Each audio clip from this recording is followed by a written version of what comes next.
ይሄን ብቻ ንገሪኝ። አትወጂኝም? አታፈቅሪኝም? በቃ እንደዛ ከሆነ አላስጨንቅሽም። እንደዛ ሳይሆን ድጋሚ ሰው ወድጄ መጎዳት አልፈልግም። ድጋሚ ሰው ማጣት አልፈልግም። ሂቢ እኔን አታጭኝም። በቃ እኔ ካንቺ ለምንም ሴት እየታየኝ አይደለም። እህት አትቀበለኝ። ጭራሽ ደግሞ ከሳሚ ልጅ እንዳለኝ ካወቀች በኋላ በጭራሽ። እና ታዲያ እኔ እንደዚህ ስጎዳ ስሰበር ዝም ብሎ ማየት የሚያስችል ጨካ የለባለሽ ማለት ነው? አዝናለሁ። ይህ ነገር ባይፈጠር ደስ ይለኝ ነበር። እኔ አንቺን አጥቼ መኖር አልችልም። እባክሽ እንድታስቢበት ጊዜ ከሆነ የምትፈልጊው ትንሽ ጊዜ እሰጥሻለሁ። እባክሽ ፍቅሬን ተቀበይኝ። እባክሽ ቅንጣት ታክል እንኳን ለእኔ ስሜት ካለሽ እሺ በይኝ። እባክሽ እባክሽ ልጅሽ እኔም አላልኩም። እሺ ከናው ሽማ ተሸክም የምኖረው። ቆይ ግን ሁሌ ባወራው ቁጥር ስለዚህ ጉዳይ ያነሳሽ እኔን ለማሳቀቅ ነው ሀሳብሽ? አይ አንተማ የምትሳቀቅ ሰው አይደለም፣ ስታስመስል ነው። ለማንኛውም ክፉ ነገር መሰሉ ነገር አቆሚ። አይ የምትይ ከሆነ ግን እያንዳንዱን ነገርሽን ተናግሬ ለቤተሰቦች እንዲያስቆሙሽ ነው የማደርገው። ከዚህ የተሻለ እንደማታስብ አውቃለሁ። በእርግጥ አዎ አንዳንድ ማላውቃቸው ነገሮች ነበሩ። ገባኝ። እና ታሳልፈኛለህ ወይስ አሁንም የተጃጃልክ ትቆያለህ? እኔም ለአንቺ ያለኝ ፍቅር ያስገርመኛል። ድንገት እኮ ነው የሚቀይረኝ።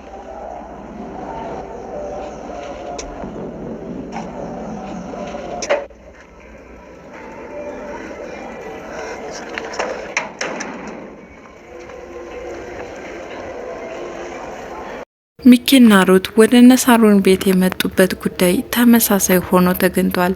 ሚኪ አጎቱን ለመበቀል ሲል ወደ ነሳሮን ቤት የውጭ ሀገር ተሳፋሪ በመምሰል ወደ ቤታቸው መጥቷል።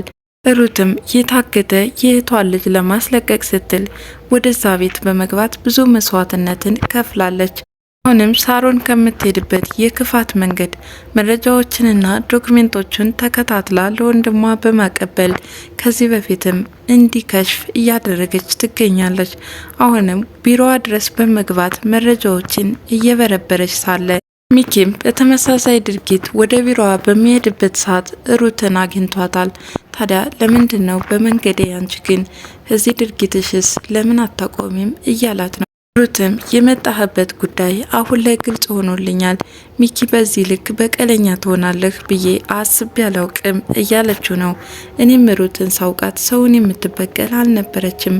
አሁን ግን ሳይሽ በቀለኛ ሆነሻል፣ ከዚህ ድርጊትሽ ልታቆሚ ይገባል እያላት ነው። እሷም በምሬትና በብስጭት ሳሮንን ልናስቆማት ይገባል፣ በተለይ ደግሞ የህይወት ጉዳይ ያሳስበኛል እያለች ነው። ታዲያ ሚኪም የምትፈልገው ፋይል ከዚህ የለም አይቼው ነበር እያላት ነው።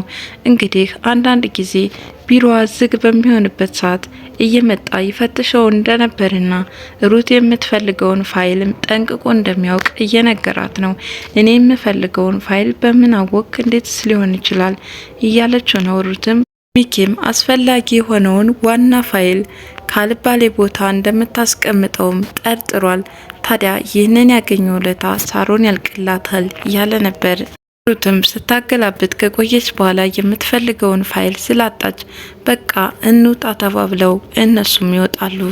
ዳዊትም በራቸው ላይ ተንጠልጥሎ ያገኘው ነፍሰ ገዳይ የሚለው ወረቀት ማንና እንዴት ሊጻፍ ቻለ የሚለው ነገር በጣም እያሳስበው ነበረ።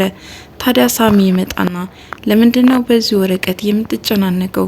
የነፍሰ ገዳዩ ስም እስካልተጻፈ ድረስ ምን አሳስበህ እያለው ነው። እንዴት በራችን ድረስ ሊያንጠለጥሉት ቻሉ? ብቻ ቤታችን ውስጥ በዚህ ድርጊት የተሳተፈ አንድ አካል አለ እያለ ነው ዳዊት። ሳሚ እሱን እኔ የምጠራጠራለሁ፣ እኔ ግን በእጄ ነፍስ እንዳልጠፋብኝ 100% አረጋግጣለሁ አለ።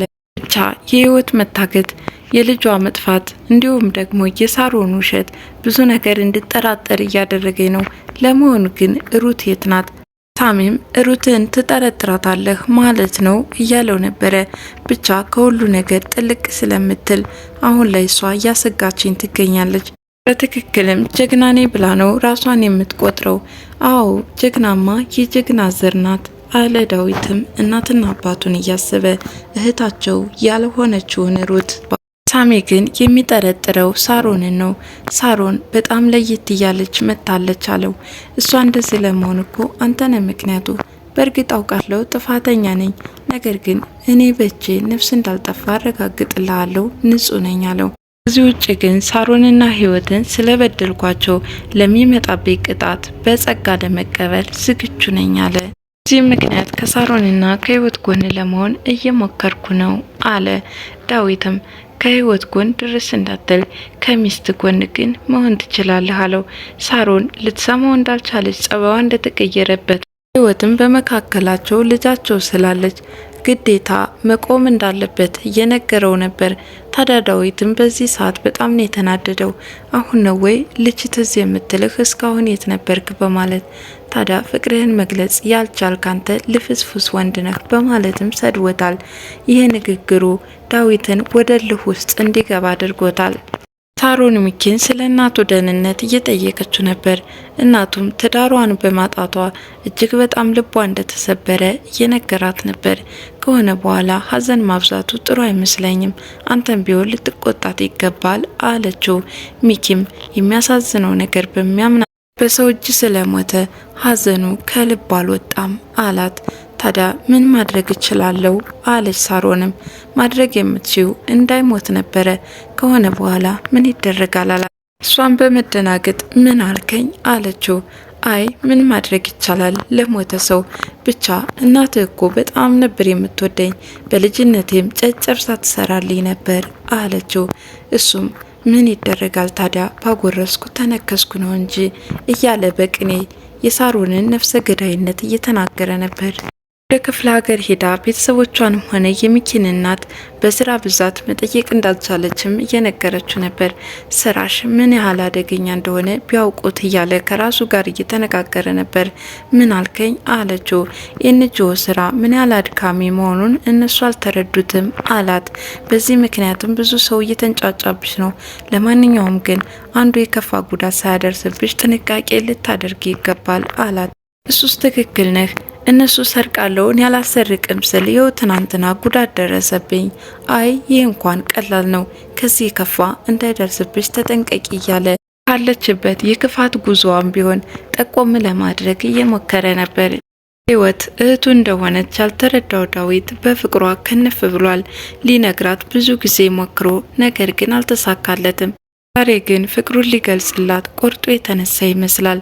ታዲያ ሰዎች ግቢ ውስጥ እንዳሉና በሩንም በደንብ ተቆልፎ እንደሆነ ህይወትን እየጠየቃት ነበረ።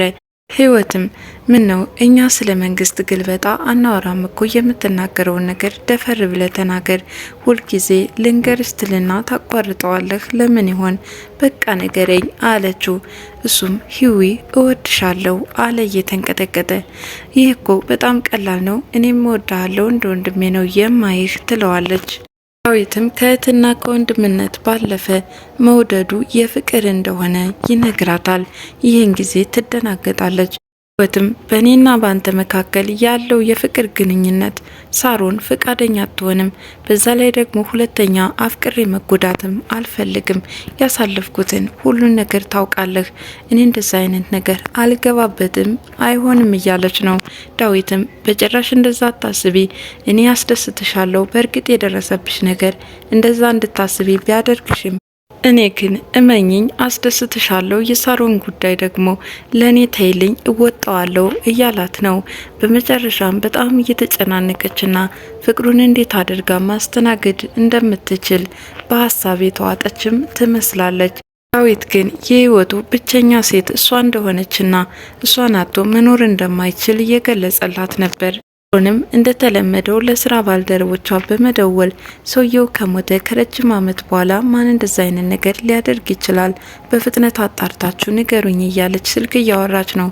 ታዲያ ንግግሯን ሳሚ ሁሉንም ነገር ሰምቷታል። ስለምን እያወራሽ ነው? ነፍስ ገድለሻል ወይ? አሁን ያልሽውን ሁሉ ሰምቼሻለሁ ይላታል። ምን አገባህ አንተ? እንደ ነፍሰ ጡር ቁጭ ብለህ አትቀለብም ወይ? ደግሞስ አበዛሁ ወይ? እንደ ወንዶቹ ወጣ ብለህ አትሰራ። ብቻ እስከ ውሽማህ ስለተሸከምኩህ ደግሞ አፋሌ ብለህ ልትናገር ነው እያለች አሁንም የተለመደ ስድቧን ቀጥላበታለች። ለማንኛውም ከድርጊትሽ የማትቆጠቢ ከሆነ ለቤተሰቦችሽ ተናግሬ የምታቆሚ ይሆናል አላት። እንዳትናገር ቃል ገብተሃል። ሰዎችን የሚጎዳ ከሆነ ቃል ሊፈርስ ግድ ይለዋል። ለማንኛውም በጣም ተቸገርክ በማለት እያሾፈች ነበረ። እኔ ግን የምትጸጸችበትን እድል ነው የሰጠሁሽ፣ አስቢበት በማለት ትቷት ይወጣል። የሩት ፍቅር እንደ አዲስ ሀገር ሽቶባታል። እዛ ቤት ሲያገኛት አሁን ፍቅራችን አድሰን በፍቅር እንቀጥል እያላት ነው። ሩትም የገባችበትን ዓላማ እንዳይሰናከልባት ከሱ ጋራ ምንም አይነት ግንኙነት እንዳላቸው እዛ ቤት ውስጥ መታወቅ እንደሌለበት ደጋግማ ብታስጠነቅቀውም ሚኪ ግን መስሚያ ጥጥ ነው ያለ ይመስላል። ከልጅነቱ ጀምሮ ይወዳት እንደነበርና ሮዛ አበባ በር ላይ እያስቀመጠ እንደሚመለስም እየነገራት ነበር። ያ ብቻ አይደለም፣ እዚህ ቤትም ስትገባ ሁሉንም ተከታትሎ ነገሮችን በደንብ ጠንቅቆ እንደሚያውቅ እየነገራት ነበር።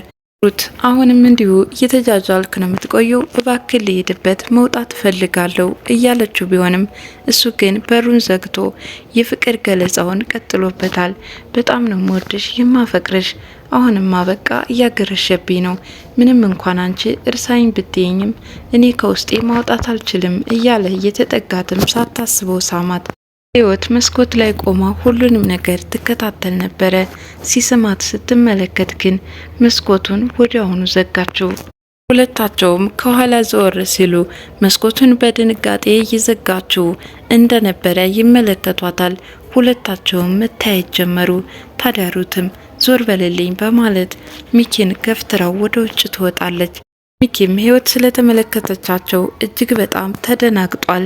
እንግዲህ የዛሬው የህይወት መንገድ ክፍል 48 ይህን ይመስላል። በቀጣይ ቪዲዮ እስከምንገናኝ ድረስ መልካም ጊዜ ይሁንላችሁ እያልኩኝ ለቻናሉ አዲስ የሆናችሁ ላይክ፣ ሼር፣ ሰብስክራይብ በማድረግ ቤተሰብ ይሁኑ። አመሰግናለሁ።